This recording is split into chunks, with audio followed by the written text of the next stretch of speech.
یہ عمارت ہے یا قصبہ؟ یہاں 20,000 لوگ کیسے رہتے ہیں؟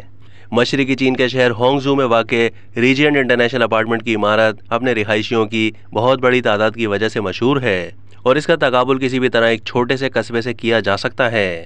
واضح ہے کہ اس رہائشی عمارت میں تقریباً 20,000 افراد رہائش پذیر ہیں۔ یہ عمارت ہانگزو کے کیان جیانگ سینچری سٹی میں واقع ہے جو اس شہر کا مرکزی کاروباری ڈسٹرکٹ ہے۔ ریجنٹ انٹرنیشنل اپارٹمنٹ غیر معمولی طور پر بہت ہی بڑی عمارت اور انگریزی لفظ ایس کی شکل میں ہے۔ اصل میں اسے ایک لگژری ہوٹل کے طور پر ڈیزائن کیا گیا لیکن بعد ازاں رہائشی عمارت میں تبدیل کر دیا گیا اور اس کے کمروں کو ہائی اینڈ ریزیڈینشل اپارٹمنٹ بنا دیا گیا۔ یہ متاثر کن عمارت 206 میٹر بلند ہے اور اس میں 36 سے 39 فلورز ہیں جو کہ رہائشیوں کی سہولت کے مطابق ترتیب دیے گئے ہیں، جہاں مختلف اقسام کی سہولتیں اور کاروبار موجود ہے۔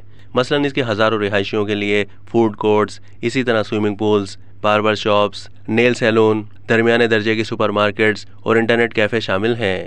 آپ کو جس چیز کی بھی ضرورت ہو وہ اس عمارت میں مل سکتی ہے، اس لیے عمارت سے باہر جانے کی ضرورت نہیں ہوگی۔ 2,60,000 میٹر رقبے پر محیط اس عمارت کو دنیا کے دوسرے بڑے 7 اسٹار ہوٹل کی چیف ڈیزائنر ایلیشیا لو نے ڈیزائن کیا اور اس کا افتتاح 2013 میں ہوا۔ یہاں پر زیادہ تر نوجوان پروفیشنلز رہائش پذیر ہیں۔